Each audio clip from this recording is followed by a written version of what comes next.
The INFJ, Pink Floyd, The Wall. Whoa, yeah. Hi, people. How you doing? You saw that. That's Pink Floyd, The Wall.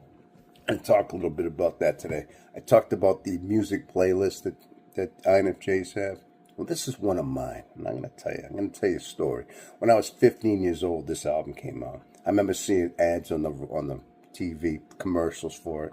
Had all this animation. It looked kind of freaky, looked weird, looked cool. I got the album. I listened to it. I related to it. It seemed like it was the story of my life in some crazy little way. So it was one of my go-to playlist albums that I've always had. You know what I'm saying? Well, anyway, it's about a guy. His name is Pink Floyd. It's a rock opera, all right? About a guy who's a rock star, you know what I mean? And he's on tour in the United States, right? And he starts getting burned out. He's getting frazzled from the whole rock lifestyle.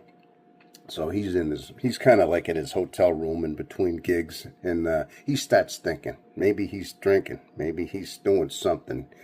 But anyway, his mind starts going somewhere. He starts thinking of his childhood. He lost his father in the war.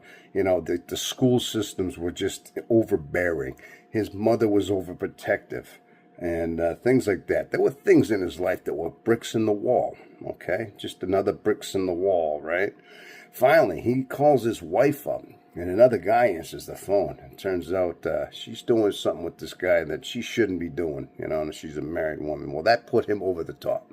He just puts him into isolation. He builds the wall, okay? So he went into his bunker zone right there, and he spent some time in there, and he starts spacing out and thinking about things and going deep, deep in his mind. I'm sure he was doing a little drugs, too, so he wasn't in a good frame of mind.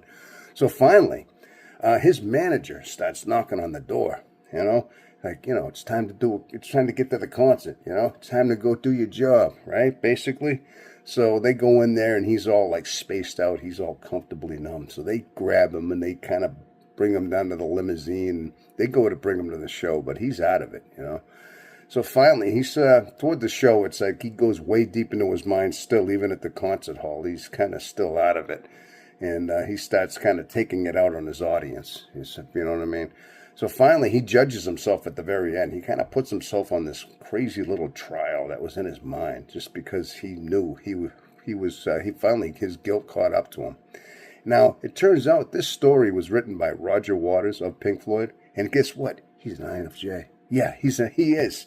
I don't agree with everything he says, but he wrote that album, and it inspired me, and it's always been one of those albums that I've been part of my playlist. Well, anyway, people, it's coming up on 3 minutes. I just thought you'd like to hear that, all right?